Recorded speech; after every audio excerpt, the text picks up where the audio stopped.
Hi everyone, this is Terry with the University of Arizona Cooperative Extension Office here in San Carlos. Today I'm going to be talking about sweet potatoes.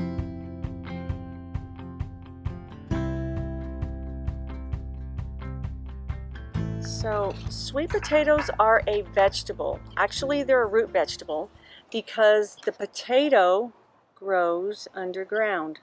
Okay, here is a picture of the inside sweet potatoes. This is actually a picture of mashed potatoes, mashed sweet potatoes, and they're orange colored.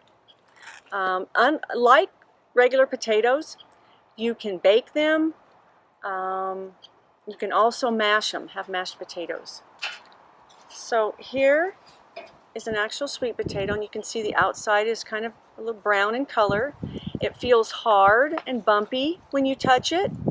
The inside is orange, and like with any of our fruits and vegetables, we want to wash the outside thoroughly with water because this part was in the ground.